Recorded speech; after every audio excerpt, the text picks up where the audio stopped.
I'm not sure what's happening. Give me 1 second. Dang.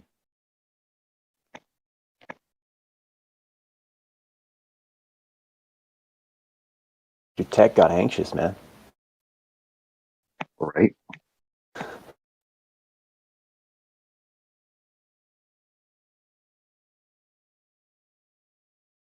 By the dip, did you say anything in Discord that we were having a tech issue? Think about that. No, I haven't put anything out yet. If you need me to, I can. I made a quick announcement in the Prime Ascendance. Okay, I'll make a... I just said coming up shortly. Just so that they know we're about to pop on. Yep. It's like it's streaming, but it's not letting me go live, so I'm not quite sure why. Give me a second to figure it out. Yeah. Take a few minutes, man. 12:05 is not bad. 5 minutes ain't bad. Whatever. Most AMAs I'm in, you don't get on right away anyways, so no big deal. Mm-hmm. Right, a little bit of anticipation. Got to keep them waiting. All right, we're live. Yeah. Finally, it's going. All right, look, we made it. Yeah. Everybody, welcome. We're streaming live on YouTube. We're going to upload this podcast, but this is Prime Minds episode 1. We're going to dive deep into Champions Ascension, everything Champions Ascension. You're listening right now to King Dav, and I'm here with 4 of my good buddies, some real Champions Ascension OGs. That is Gonzaga, Z Macon, Vita G, and By the Dip. What's up, fellas? How you guys doing? Hey, good, King Dav. Good. Glad to be here. Hey, how's it going? Good. Gonzaga, man, how you feel? First of all, Gonzaga, a real OG. I think he's been in the Discord since December. I think when I look at Gonzaga, I see that he does so many wonderful things. I'm talking about making animations with some of the magical animals. He wrote a really good piece of lore on Medium, and he's getting all of our tech together. Gonzaga, how you doing, man? Hey, doing great. Happy to be here. And Z Macon, you were in episode 0. We did a little interview already. How you feeling this weekend? Glad to be here, man. Glad to be back. Always happy to talk Prime. Good. Vita G, first time with us, man. I think you said you're going to add some colors, some colorful commentary. How you feeling? I'm doing well, thank you. And I do just want to verify, Gonzaga, are we up? Because I'm not seeing it on YouTube. I just want to make sure before we go too far. Yeah, it's a different link because the original stream ended, and so I had to push out a new one. Gotcha. It's all good. If you want, Gonzaga, you go ahead and share that one to people. Yeah, I put it in the general channel. Maybe I can put it in the Ascended as well. Look, they can catch it live. They can catch the replay. It's all good. And we're going to iron these things out, right? It's our first one, but we're going to keep it going. By the Dip, man, look, it's an honor to have you here. And I was telling Gonzaga before that your name is just education in itself. How you feeling, man? How you doing this weekend? Hey, man, great. Yeah, excited to be here, guys. Excited about Champions Ascension. Excited about the potential of this game. And yes, buy the dip. Always buy. Even when people don't want it, that's when you buy. And when people want it, that's when you sell. Man, I think we're getting into a little bit of that right now. And so I think it's good to hear just your name and a little bit of that perspective. But we might dive into that. Look, so just to back way up, this podcast, it's what we wanted to do is educate people that might be looking to enter the NFT space, period. As everybody knows, we're very early, even in NFTs, especially in NFT gaming. So we want to educate people looking to enter the space. We want to educate people looking to enter the play-to-earn gaming, and also be a home base for experienced Prime Eternal holders like us 5 right now. Because exactly the people that are listening probably today and right now is exactly who we are, right? We're feeling what you're feeling. We bought early. We might have minted, and we're like, okay, going along with the process of the game. Some of us are excited and energized enough to get together for this podcast. And then I think on this Discord, we've probably seen some people with some anxiety, some impatience, right? We've seen people ask things like, when's stake? When's the white paper? But, we might get a little bit into that, but we have a reason to be confident, at least I do, and all of us here do. This game is made by Jam City. For those that don't know, I bet a lot of us do know. It's a video game studio, right? It is not just a video game studio; it's a AAA gaming studio and a mobile AAA gaming studio, and it has over 1.3 billion downloads to today. And that's a big reason why I decided to enter this game in this space. And I just kind of want to go around, maybe by the dip, like what kind of got you to the point to finding out about this game, Champions Ascension, and then why did you put your ETH up? Kind of what was that process? Yeah, so I was researching just different things into the crypto space, and then I came along these NFTs, right? And I think we all saw it with the Bored Apes. Like, oh man, that looks pretty cool, right? Like the animation, I liked their styles, and then all of a sudden, these Bored Apes are shooting up to 100 plus ETH, right? And that's what piqued my interest, because it's like, hey, we're onto something here. And we're talking about digital assets. We're talking about a whole new level here, So I just started to research it, and of course, right, came along YouTube, saw an influencer, saw something about CA Champions, and I'm like, hey, let me check this out. Looked up Jam City, saw it was a reputable company, saw that, it's done over $1 billion in revenue, how it has 50 million player base, how they have come out with games that, are high scale to millions of players. They're one of the mobile leaders in the gaming industry. And then you look at the leadership as well, coming into the NFT space, I was fairly new. You don't really know anything. So as we're going and we're taking steps, we're learning, right? And we come to a couple of bumps and we get a couple of bruises. But that's just getting skin in the game, right? Yep. So I saw that. I saw the company. And what mainly sold me on this, guys, was the company, right? And nowadays, anybody can create an NFT. We all know that, right? We have a lot of people that are programmers, that make games, that make art, right? So anybody can make it, right? But how many companies or how many people can make a successful long-term game in the web-based gaming, right? Like, so I looked at all that and just put two together, and I was like, hey man, like, in the 1800s there was gold rush, right? In the 50s and 60s you could buy a house for $10,000, $15,000. In the 90s there was that dot-com era with Amazon, and then you had Google and Microsoft and Apple, right? This is the time now for us, is the NFT space and crypto. This is us. And I just wanted to be a pioneer, and I like to put my money where my mouth is. That's it, man. Look, and buy the dip, right? If you're gonna make some money, you're not buying the top. If there's a little bit of dip or a little bit of lull in this game, I think it's happening right now. So if you're listening right now, this is kind of the time to get in, to buy the dip, and if you have to sell the top. You don't do the reverse, right? So Z-Making, man, we talked a little bit last week. I think we're all in the Discord. We see some people having some anxiety. But what brought you here? What keeps you confident about, waiting for the gameplay and kind of, diamond handing for the long term? Why are you confident about this? So I'm kind of like still fairly new to NFTs myself. Champions Ascension was actually my first NFT that I've ever had physically put in my wallet. So I've got that, like, that newcomer vibe still going. So that is one of the things that's driving me. But I came here because I've been a gamer for a long time, 30 years, right? And I'm noticing all the new play to earn stuff. So I've always wanted to be able to have the opportunity to make some money doing something I love. Who doesn't, right? So I started looking into play to earn games, and just doing my research and, going off of lists that other people have. And, the first one that I saw was Axie. Obviously, that's probably one of the most well-known play to earn games that they have out there right now.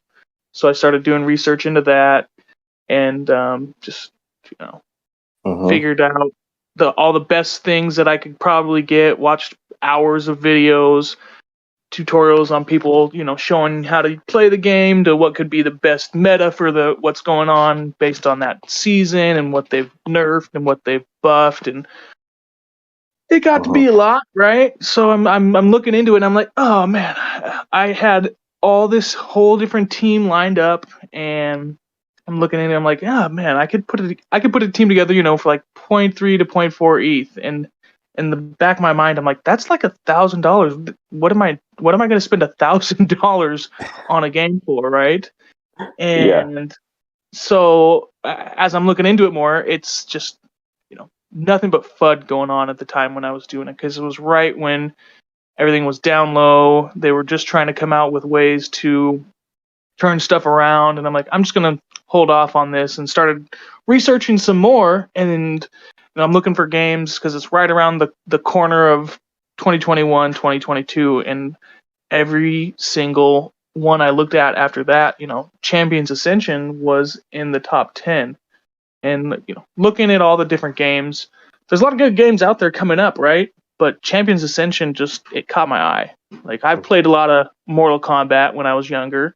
I've performed a couple fatalities or brutalities, and this kind of, I'm into the PvP and the arena style fighting games already. So this kind of was right up my alley compared to some of the games like Star Atlas, where you're out in the middle of space, or a couple other games that had some artistic qualities that weren't my niche. So I did a bunch of research into Champions Ascension, and that's when I made a Discord account just to be able to jump in and see what was going on with Champions Ascension, and made a Twitter account for all that stuff so I could follow along, and just it and you drew like what me you in. see, right? It drew me in. It's a spectacular looking game and graphics, and I think like by the Dip said, it's one thing to make an NFT, right, for maybe a teenager to sit at home and watch a YouTube tutorial and make a whole run of 10,000 NFTs. It's another thing to make a video game that's playable, that people want to play, and actually have a history of doing so, having over 1 billion downloads in mobile game. And like I said, it's mobile gaming, right? And it looks like a very fun game, very compelling game. And I think if I were to imagine, and I'm not a game developer, right? But if I were to imagine a good game, it looks exactly like Champions Ascension, right? It's some adventure aspect to it, some staking aspect. It's land, and then it's fighting player versus player in the arena, right? You can't really deny those types of things. Vita G, what do you think, man? Like, why do you like this game? Kind of what brought you here? Yeah, absolutely. I mean, first and foremost, I was looking into Axie, just like Z Macon said, and I was on a YouTuber's channel, and they, before the mint, when we were still working on Whitelist, they had just brought it up, and really the things that stuck out to me were the backing of a large company who has experience. In this environment where there are so many scams and so many rug pulls, just having a large entity who has more skin in the game as just a game development company, that to me was absolutely massive. And took a lot of that anxiety of, is this someone just trying to get my money away from that? Took that away, as I saw that company. Right. I just love that. As I got involved with the community, I love the way that the developers interacted. You can tell that they're actually gamers, and that also really excites me because I'm a gamer. I want to play a compelling game. So I want to see that the people who are developing the game have played games in the past. They understand game mechanics. They understand the community with which they are trying to introduce this game into. Right. So right. Like Z Macon said, I earning money doing something that I love is also a really compelling argument, right? Yes. The same here, right? And like you said, like Jam City is a company of gamers. It's kind of built for gamers by gamers. And I know the way Bunzaga got here, and I listened to all of Bunzaga's YouTube episodes, and him and I kind of talked about this a lot. But he came around just through gaming, trying to find a fun compelling game to play. And then from there, I think Gonzaga, and speak to this a little bit, but then you found out about Web3 and NFTs and everything. So kind of talk about your process, how you found the game, and kind of what you discovered about the whole Web3 and NFT part. Yeah, so I first stumbled across the website and saw the graphics and thought, oh, that's kind of interesting. It's like a rhinoceros that's like in combat, and I saw the Discord link and went to the Discord channel and just fell in love with the lore and fell in love with the visuals and the graphics. And then, I've just been reading everything I can about it, about, arena combat and like a real world where you're actually there and you actually own a house and that's like Charge legit. complete. And just kind of, everything I've discovered about the game, I've just really enjoyed, and I'm on the wagon with, but yeah, I didn't know what an NFT even was. I didn't know what Web3 was. So I had to investigate all that and make sure I wasn't doing, something stupid with my money, but I'm in it for the game. Yeah. Yeah. And so, I think the Web3, so it's kind of hard to put into context, right? It's like, you don't really know how to describe something that isn't here yet. And I went back and looked at old description and the way people tried to describe the internet in the early 90s. They couldn't really do it, right? You had to wait for some people that wanted to pioneer the space to develop what the internet looked like. And that's where we are in Web3 right now. So the fact that us five are together, right? We have a gamer and someone that's experienced with developing like Gonzaga. We have some investors and still people that like games. We have myself that really has not a lot to do with, a gaming industry. Somebody that wanted to work in NFTs. And bringing us all together, sharing ideas. I feel like Jam City really has their finger on the pulse of what Web3 is, right? And I think that they want to get feedback from the community, which is what they're doing. And they want to really just propel and kind of build to this game. So that's a big reason why I'm here. They're a pioneer gaming studio that's entering in the Web3 space when they didn't have to, and I support that. So that's cool. I think we have a lot of similar interests. Before moving to the next segment, anybody else had anything to add about that? Like why they're here, what they think about Jam City in this game? Just a little follow up. I don't know if Gonzaga has one of the clips of the Jam City, just their record, guys. So that way the viewers can just see the record for themselves, right? Like 175 billion growing globally in the global gaming industry, right? They have over 850 million in bookings, 160 million in lifetime installs, right? 400, their Panda Pop franchise, over 400 million in bookings. So, it's just, when you think of something, how a company can scale something this big, it's really extraordinary. Mm-hmm. Right. Is that over one? So let's get that right. Is it over 1 billion installs total of their games in total? So it says here they have achieved more than 3 billion in lifetime booking and 1.3 billion cumulative in installs to date. Look at that. International, by the way, right? So it's global. Global companies, over 1 billion installs. So they've done that before, right? With a great game. They brought people to the game, and that's what we need, right? We need people to want to play this game. And I feel like that's why we're here. So when it comes, like some of us had some homework, right? I don't know how good we are at doing homework. I wasn't the best, but we looked into other play to earn games. The Metaverse Web3, like I said, is just a brand new space. So it's hard to compare other games to what Jam City and what Champions Ascension is doing right now. But there's some out there that we looked into. What caught, I think, a lot of people's attention and what brought a lot of interest, I think, to the Web3 and Metaverse space was in NFTs was, of course, the Bored Apes Yacht Club. They're doing amazing things. They just announced that they're going to build out their own metaverse. And in their roadmap, one of their main things is also a play to earn game. Now, some people might see that as some sort of competition.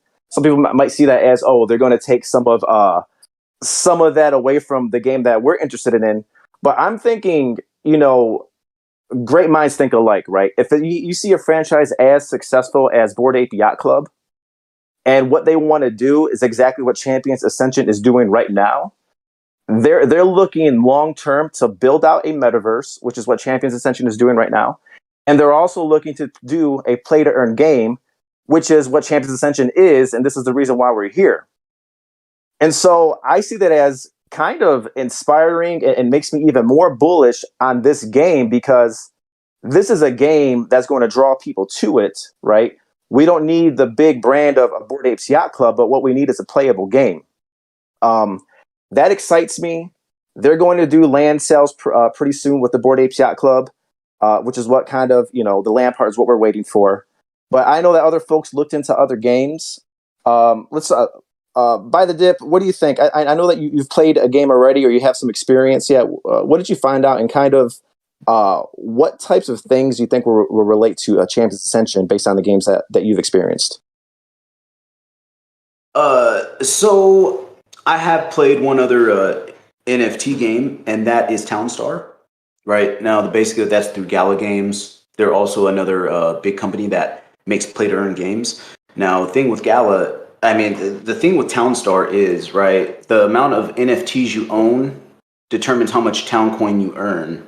And you can earn it per day, right? Like, say, for instance, you have a crane on your farm that earns you 79 Townstar a day, right? Right now, the price of Townstar, I'm not sure.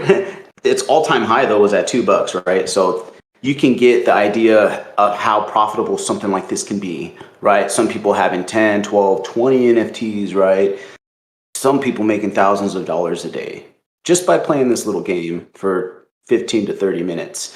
And that's what really got me hooked on it, because it's just like, you're telling me that playing games all my life, 30 plus years, right? You're telling me that I can actually make money doing something like this, right? Like 10 years ago, if I were to tell you this, you would tell me I'm nuts. Right. You say, what are you talking about?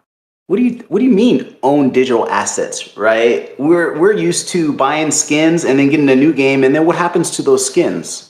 They get lost, right? We can never reclaim those skins. We can never sell them to any other player. We've played these games where you have to do these unbelievable hard missions and you unlock this certain achievement, and guess what? Once the new game comes out, I lose that achievement. It can't transfer over to the new game, right?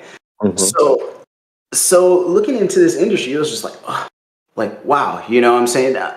And I got a first taste from it from Townstar. Now, with what intrigued me so much about CA, Champions Ascension, right, is the amount of utility that can be in this game.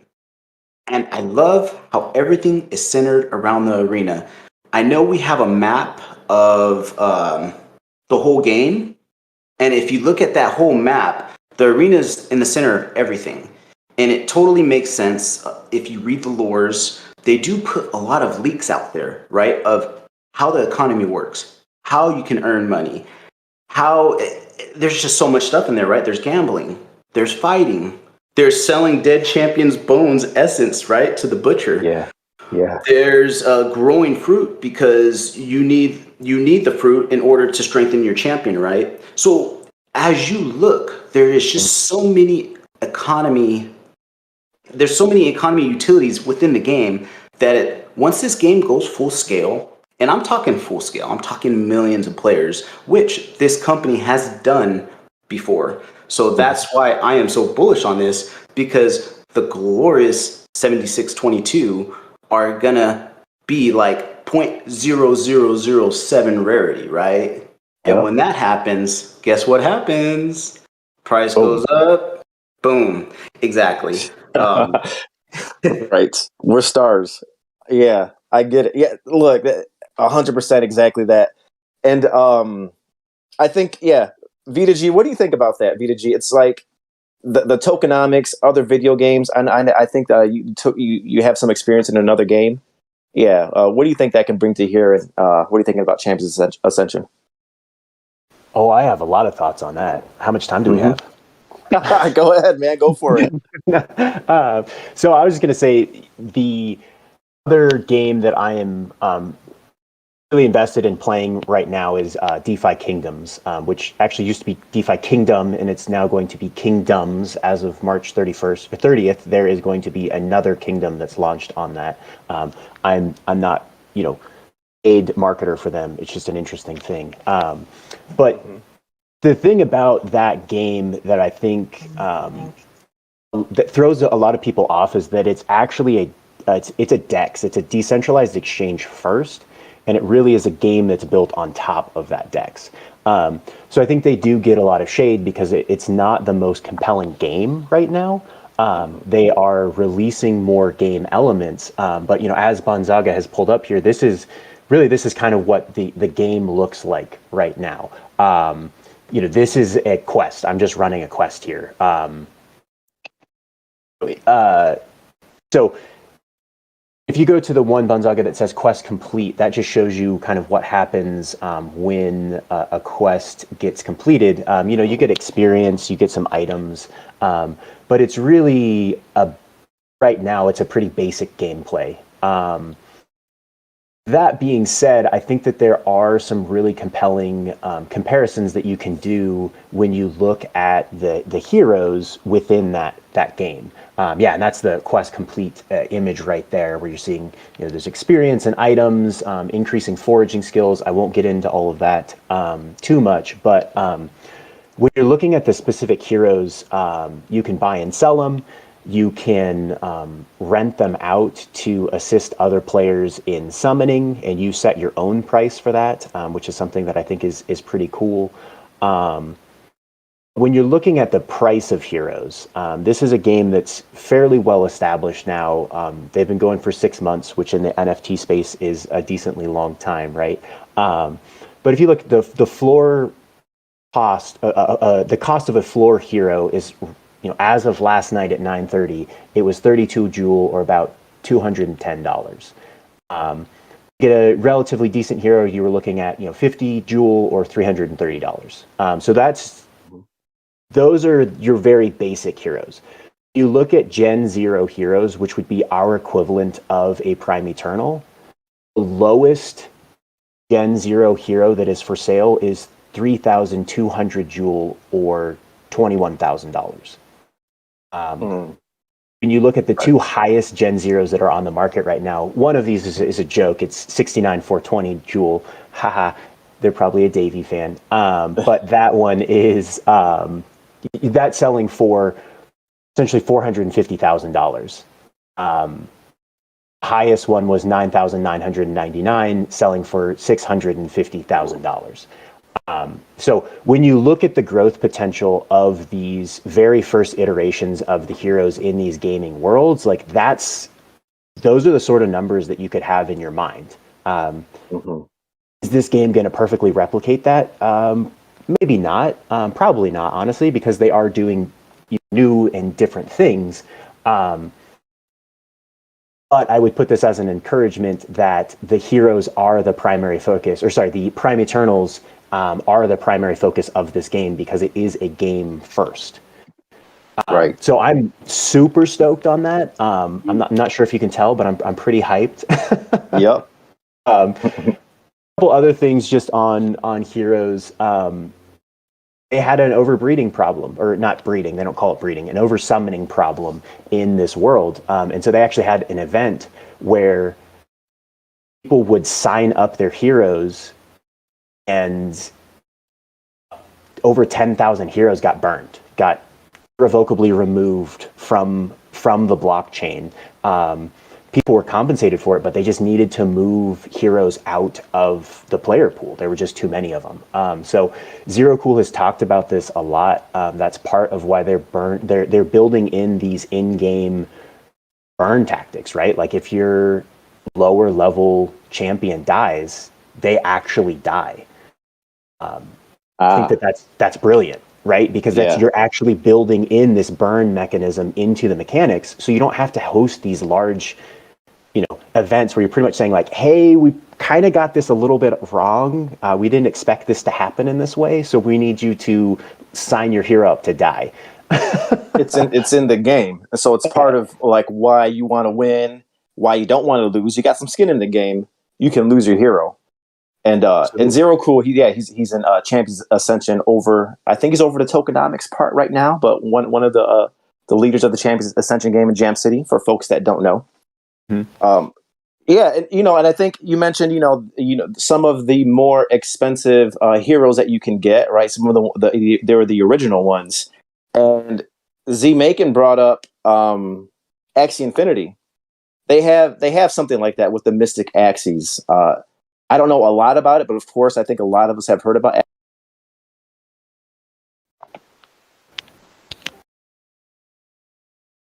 I'd reply right now.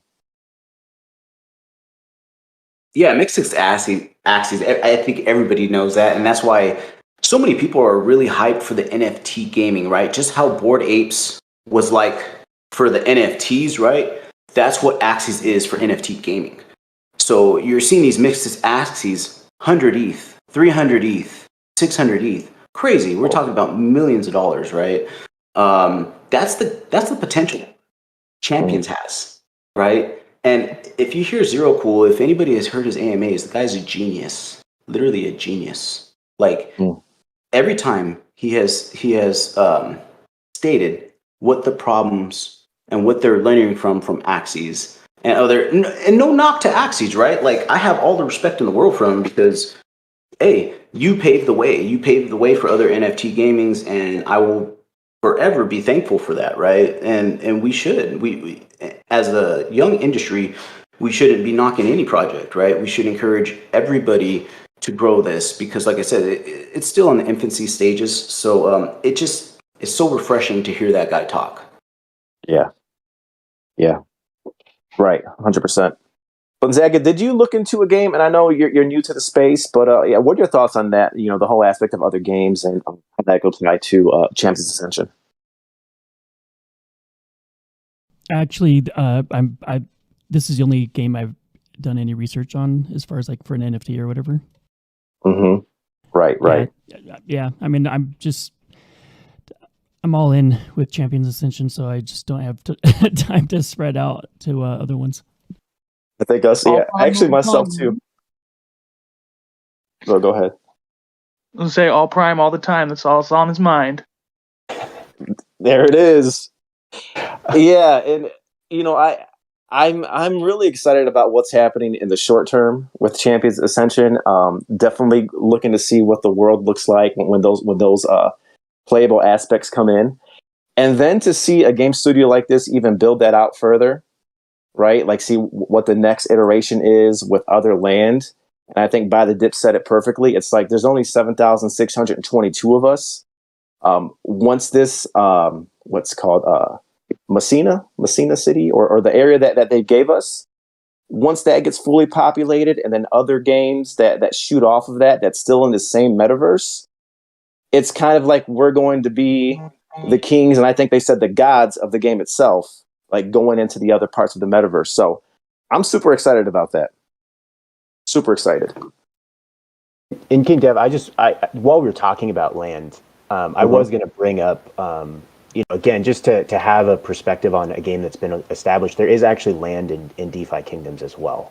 And I think this land piece that we're talking about, where we actually get to own a piece of land in this game, is absolutely massive. And I don't think it's gotten as much press or attention as a lot of the other perks or reasons for holding. Yes, from my understanding, we are still going to need to buy that land. We're going to need to, stake our primes to get the tokens in order to create, to buy it. Charge but complete. We have that kind of claim to a land just for being a Prime Eternal holder, right? Which is really awesome. And they've hinted at there's actually utility for that land. In DeFi Kingdoms, the lowest piece of land right now is $100,000. Highest piece is $3.2 million. Wow. They're pretty successful. What's crazy about that is that the land, as of right now, there's been no statement about the utility of the land. Just to have it as of right now. So what I'm really stoked on is that Jam City has said, like, no, here are some actual tangible things you could do with this land, not just you can have a piece, but you can have a piece and, you can have a forge if you want to, or you could, there were some other things that they talked about that were Making really the creative. shops, yeah, like making the shops, selling the armor, the weapons, and things like that. That's what got me into. And I think who got the minting perks where it's we get the first or second piece of land for free. I was able to get the double trouble one, and that's a big reason why I came in was because of the land. Did any of you guys pick up on the minting perks? Yeah, I did. It was the first 600 mentors, and I think Bazanga, we have some clips of that too, just for the audience to see. It shows, the first 600 mentors, I think, get a hoodie, and then there is another one where they get a regular champion on there, right? And I had minted 2790. I'm sorry. I minted 2794 and 2795 just to get the hoodies. Dope. That's nice.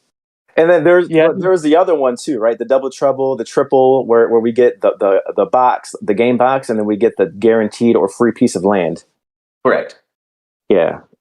Who got that? What are your thoughts? Was that part of the reason why you jumped in? That's a big reason why I jumped in, was that land part, the free piece of land for this. I mean, so many perks, right? Like, oh my gosh, like, and at first it threw us off, right? And I think it threw off the whole community when they said, okay, Mint's happening in 2 days. Like, oh shoot, right? I think that kind of threw people a lot off, right? Because as we know in the crypto space, unfortunately, it takes a long time for my ETH to get freed up, right? Just because of security problems. And that's what a lot of people are having trouble with too. And especially the people international, right? Because they have a whole other set of laws, right? And a lot of the countries don't, really, the countries, their banks don't really mess with crypto like that, right? Yeah. So that kind of threw everybody off. But, what kind of enticed everybody back was like, hey, guess what? You get these free pets. And I know we have a thing on pets too. You get these free pets. First 600 mentors too, get a hoodie, get a game box that you see right here, multi-champion editions that you were talking about. Yeah, like these were just a bunch of sweet deals, and it's like, why not buy more, Yeah. For me, it was the champion itself. Okay, you have the character, and this might be the first time I've seen something like this, but you have the playable character. That's one thing. That playable character you can stake and get the in-game currency to buy the land. That got me a little bit more bullish. And then the final step was, okay, you mint right now, you get this right now in this time frame, and I was right on time. And then you get a free piece of land or 2 free pieces of land. So, I mean, what do you guys think? Yeah, what do you guys think? Oh, the land will be kind of more like, I'm hoping it'll be more like the Genesis land plots that they have in Axie, so they haven't really directed where we're going to be able to get that free piece of land, and they've made it obviously clear that when we do start taking and getting the Masina token, that it's going to kind of be a land grab, right? Whoever gets the most tokens acquired fastest gets to choose the best plots. But they haven't made clear where this guaranteed land plot is going to be for the prime holders. And so, I mean, my hopes is that they do something like in Axie, they have Genesis land right now, right? So just looking on their marketplace this morning, the cheapest land that they have for sale right now is, a little over 2 ETH, which is about $6,500 on the list price. Their cheapest Genesis land token is over 8 ETH.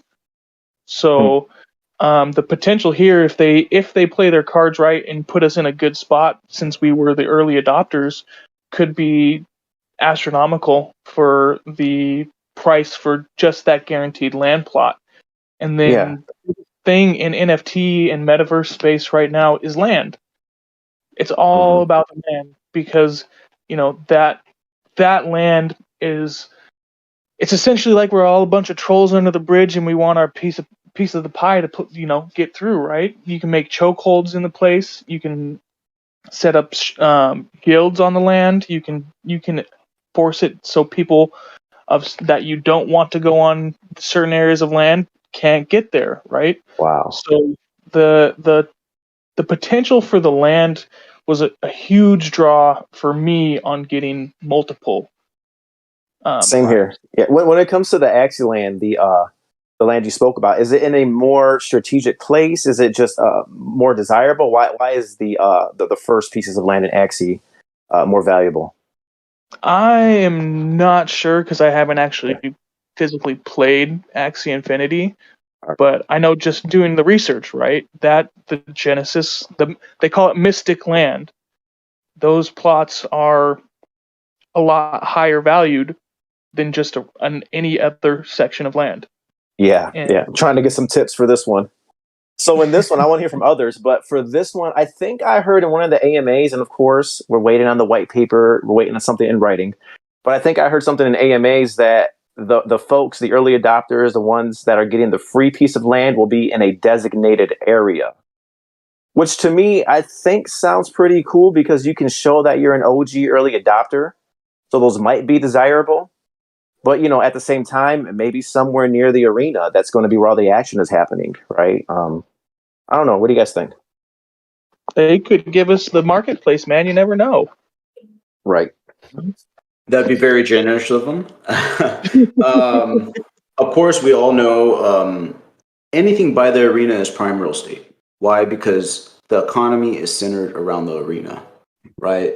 Why not? Like they're talking about, okay, so diamond tokens, right? We're going to go a little bit, not dive into tokenomics, but just talk about what they were talking about, diamond tokens, right? Diamond tokens can own you diamond gear.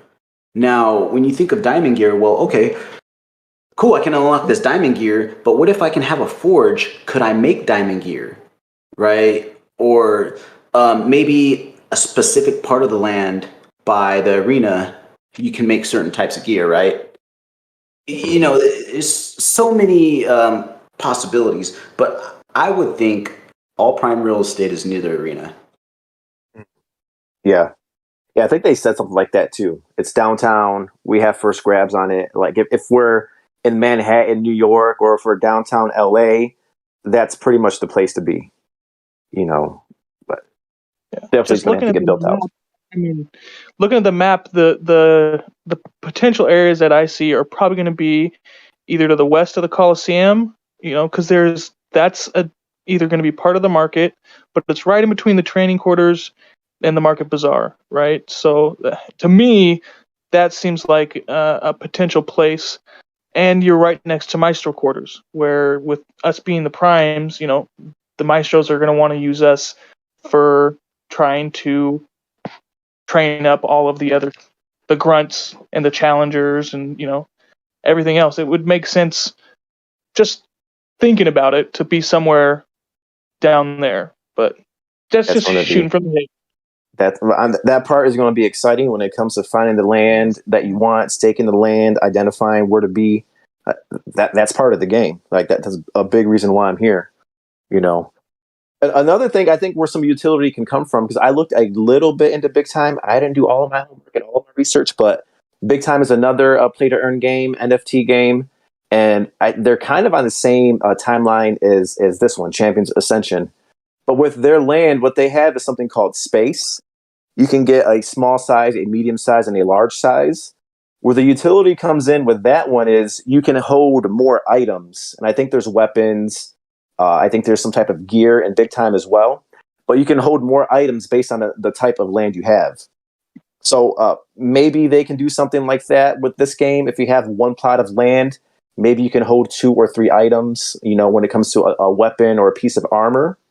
And if you can't fit it, then you have to maybe sell that thing you have and kind of trade up to a different weapon, And I'm sure the team is going through all of these things, all of these examples of games and seeing what fits and what doesn't fit. At the end of the day, right, I'm not the tokenomics person, and I'm in this game because I have faith that the team's going to make the right decisions here. Right? Anything else on the lands, tokenomics, other games, guys, before we move into our final segment? Yeah, I was going to say we had somebody post in a comment just indicated that we actually have an outdated map on here. There are 2 Library of the Arcane listed on this map. the lower library of the Arcane is actually the House of Death. So thank you to RiotX for that tidbit there. Do appreciate it. And we are monitoring our chats, so please do put any comments, questions in there. Yeah, I need to take a look at I got to figure out what map I'm looking at too sometimes. I just I'm uploading one over to our the drive right now, so you can even see it. Benzog, I just uploaded it right now. It looks like an updated map. I think it says the House of Death. Let me see. Just let me know if it looks correct, and that way you can share it, and we can have an updated map. Cool. Yeah. And I'm not even on our YouTube right now, so y'all gonna have to help me out because I was on the other one. Now I got the Discord up. And you know what? A little bit, guys. Like I know a lot of the people don't know too much about the leaders. I mean, these execs, right? We're talking about Krista Wolf, Josh, and Aber. I mean, these guys, their record is just stupendous, right? When you think of it, Krista Wolf, serious entrepreneur, co-founder and CEO of MySpace, right? Which he sold for $580 million, right? Yes. Which it's totally insane. He is named one of the top magazine's 100 most influential people in the world. Now, usually when you get a couple of rich guys that get together and plan something, you know, there's something to be said about that. Yeah. You know what? When you think about MySpace too, MySpace exactly, that was what's called Web 2, which was kind of social media dominated. That was the beginning of Web 2. So back then when MySpace, and I was on MySpace, right? Like that's when I was coming of age. And so when MySpace came out, there was no concept of social media, Web 2, or anything like that. So somebody that's venturing, pioneering into a new space in Web 2 and now going into Web 3, that's right. That's somebody I can put my ETH behind for sure. Yeah, and that whole team. So yeah, 100%. And then even the social part of Web 3 and the social part of the play to earn gaming, they're going to have to draw some people in the way MySpace did and the way, you know, the big companies and Web 2 did. We need to draw people into this game as well. Exactly. And MySpace was one of the first ones to do it, right? Followed by Facebook, followed by Instagram, but they were really one of the industry leaders, just like an Axies, right? Just like a Bored Ape Yacht Club, right? They were the pioneers in getting community engagement into the Web 2 space. So this team has experience of building in-game community. And now, remember, there was stuff on MySpace to where it was pretty cool, man, right? You can even like buy certain stuff on MySpace to add to your page. You can beautify your page. All kinds of crazy stuff you could do with it back in the day. We're all like, oh my gosh, it's so cool, right? Yeah. So imagine what these guys could do in the game space. And Josh, another one, he's the COO. Now this guy is a genius, right? So what he oversees the company's operations, growth strategies, and game portfolio. He has dominated the top grossing charts of Apple, Google, and Amazon app stores. Now, he was a former he was a former president of Fox Entertainment, where he helped the acquisition of MySpace. He created Hulu and launched several television networks, MTV, Nickelodeon, and he saw the development of Univision. So that just tells you, and we all know what Univision is, right? Yeah. So that's just, it's so much more hype, dude. Than it's just like, just reading their portfolio, guys, you know, Lambo, baby. Lambo's coming. Yep. I think I knew some of that. Go ahead. I think one of the things that we forgot to touch on earlier is, you guys know that Jam City's made a game for Disney, right? Can you guys think of any other big names that Disney's acquired? Like maybe Marvel. Right, I didn't think of that. Star Wars. You know, just some classic, iconic names out there that the company that is creating this game for us has already been associated with. So I don't know. We might be on to the next something here, guys. Okay. That too, right? Look, I did not to get off topic, but I did a little bit of NFT buying in Vivi. And I let a company, and then Disney worked with Jam City, right? And Disney worked with Vivi, a platform for NFTs. And I let a company like Disney be the folks that are going to look into a company so that I don't have to. Do you think Disney's going to get a fly-by-night operation to take care of their IP? Absolutely 100% no. Harry Potter, Disney, all the folks that they work with, they probably put Jam City through the ringer so that I don't have to, right? I don't have the time to do that. Well, Disney did it. Then look, if I think you can trust a company like Disney. They know what they're doing. Like you said, they bought Marvel, and that was probably one of the best acquisitions in our lifetime. That was the right thing to do. All right, guys, we have a few minutes left. There's a last segment of this show that I like. We kind of came up with it, a little bit before, the launch of this podcast, called Prime Mind. So get ready for the Prime Mind segment.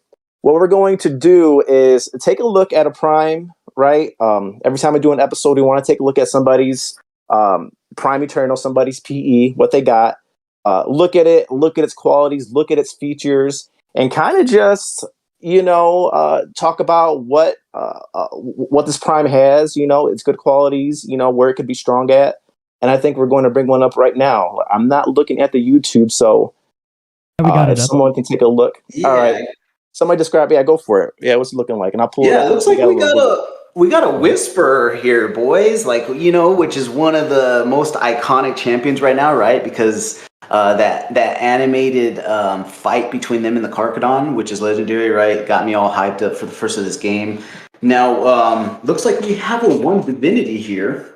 And as you see, if you could look on the properties, number 1694 champion, as if you see a D right here, as you see where the horns are, you see a D right by it, and it says 4% have this trait. That is the rare divine trait that champion does have. Now, these are, there's traits, there's divine, there's epic, there's rarity, and then there's common, right? So, as you took a look at here, like, first of all, what pops out to me is the war paint. Right there, the rarity, right? 3%. I tend to look at the lower percents, and that really lets me know how special this champion is. Like, this champion is pretty cool right here. As you see, he has 3%, and he has that war paint. You see that awesome war paint on him right there, too. And then as you see these C's right here, these are common. But when we're talking about common, guys, we're talking about the glorious 7622, right? We're talking about the future 0.0007% of Prime Eternals in the whole game on a 1 million to 50 million player scale. So these commons are going to be like so epic to a regular Eternal, right? Right. So not that it's common, but these are the common attributes for it. And as you see, we have the family Whisperer, 8%. People have Whisperers. As we see, all Prime Eternals do have a halo, have some type of special halo over him, and that's where you see that imposing. You see the 12%. Solid champion here, man. I pulled him up. I'm looking at him now, 694. It's also got 2 purity. The 2P, I see that, and I see the one of the purity, the war paint, like Brother Dip said, is matches the is a rarity. So the core essence, which is death, war paint, which is death, gives it that 1 purity at least, and that one happens to be rare. What do you guys think? Do you think is there anything out about the matching essences when it comes to rarity and even epic that will make it stronger or more useful in battle or other things? So based on the AMA that we had a few weeks ago, I think it was with Johnny Casamina or Casamasina, he was saying that the purity is going to be kind of like an increase in the multiplier of something happening when you play. So like he gave the example of Death Claws being an increase in applying, like, say, a poison attribute when you make an attack. So I think what it's going to do is going to be just an increase in a multiplier for your opportunity to for a specific event to happen that these different attributes are going to have. So like he was saying, you know, death might be poison, life might be stun.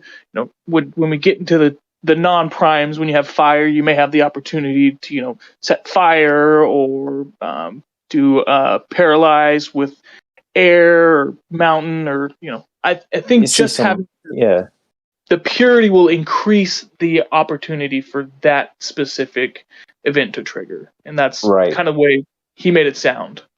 Right. And so when we're looking at the core essences matching up with, you know, the other attributes, other characteristics, when it comes to rarities, epics, divinities, if those match, what do we think it's going to make it stronger?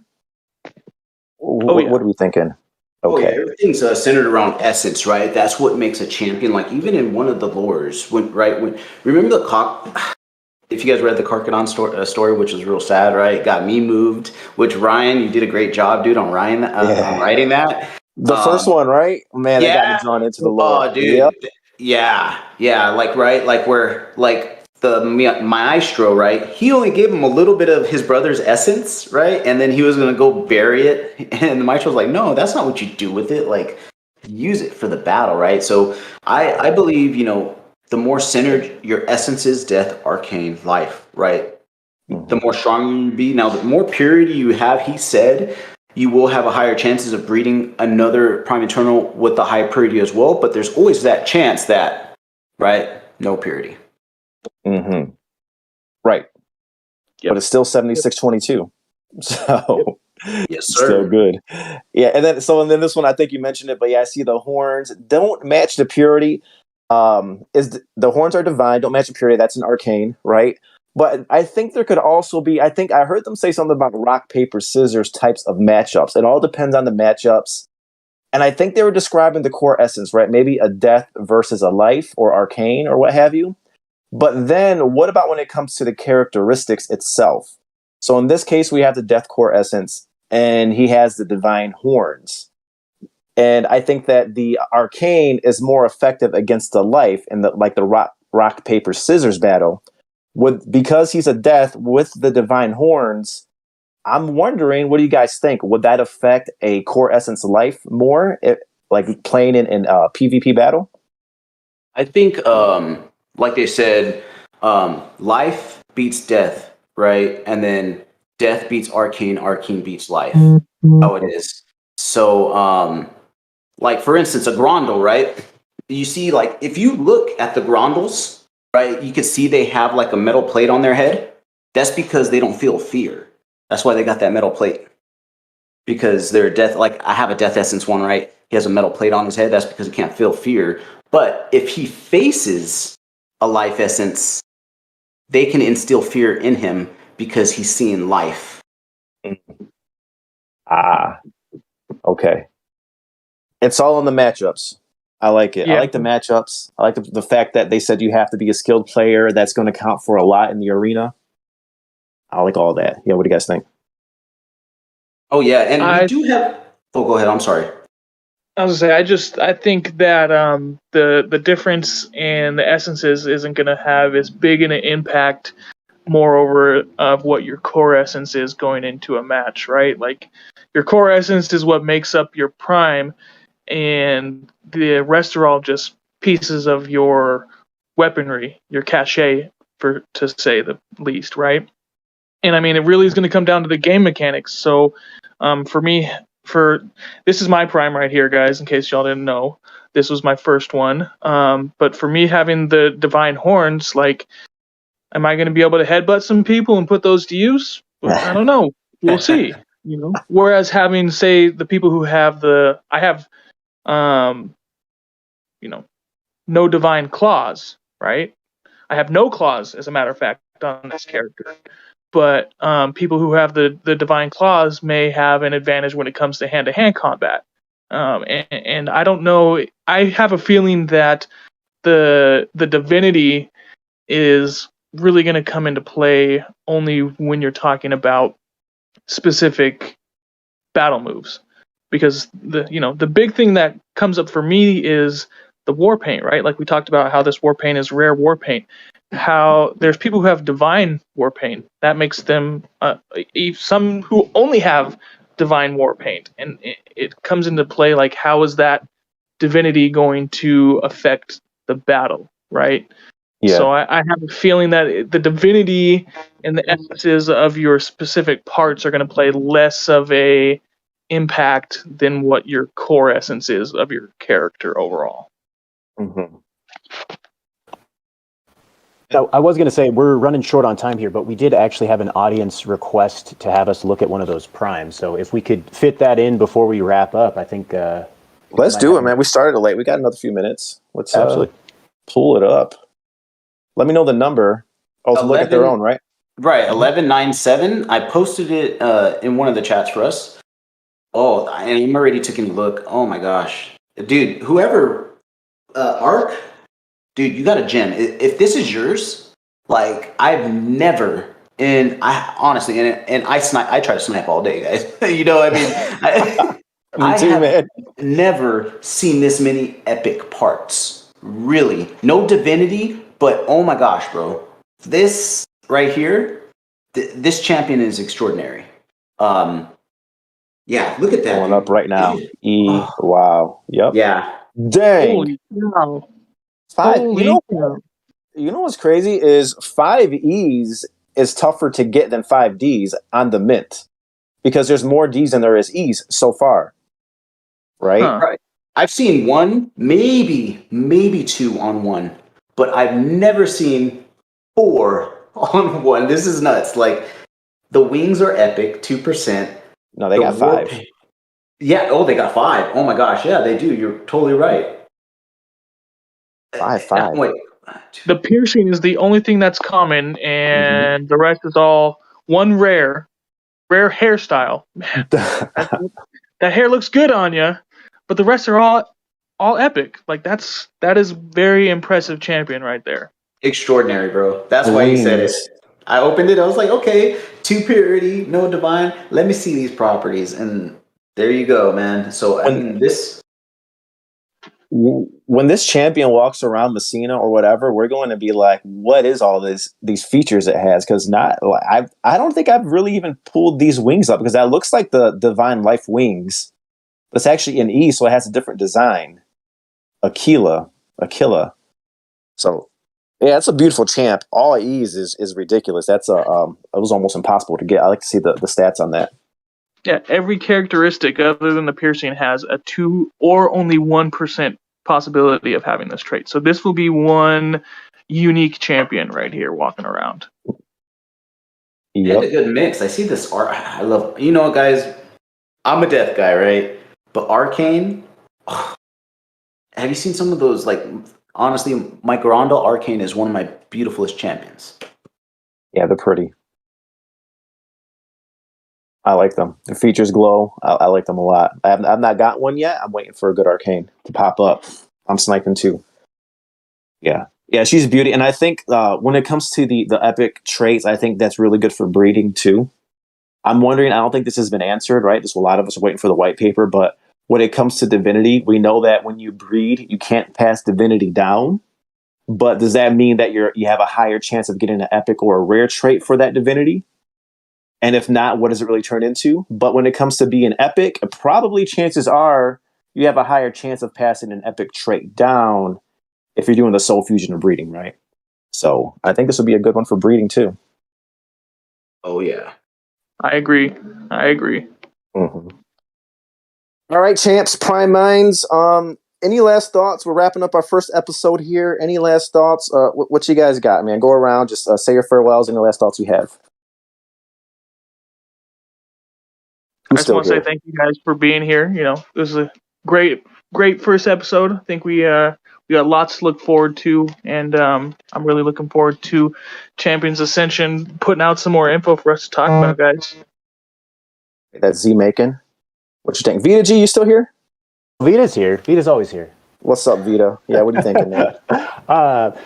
One thing we didn't say, I just do want to throw this out there that didn't get mentioned before, is another really cool thing about Jam City is that they are looking to have this product adopted by the masses. They are looking to have a free-to-play element to this game. And I think that just another really exciting thing about this game looking forward. In order to do that, they're going to have to streamline what it means to interact with a blockchain game. Sorry, I'm just thinking about this now. We also had some comments about it, but it's just, that to me is so incredible, and that could revolutionize the way that we do gaming in general, not just blockchain gaming, but gaming in general. If they can figure out how to streamline this process, this is massive in my head. So, You're right. I just want to float that out there. Oh, so go ahead. No, I'm saying bring people to the party. Yeah, go ahead. Absolutely. And that's, the more people we get in here, the better and the more rare our Prime Eternals will be, right? So we get to reap those rewards as well. So very excited about that. All in all, again, as Emakin said, just want to thank everybody for being here. It's been a blast being on with everybody. Looking forward to continuing this podcast.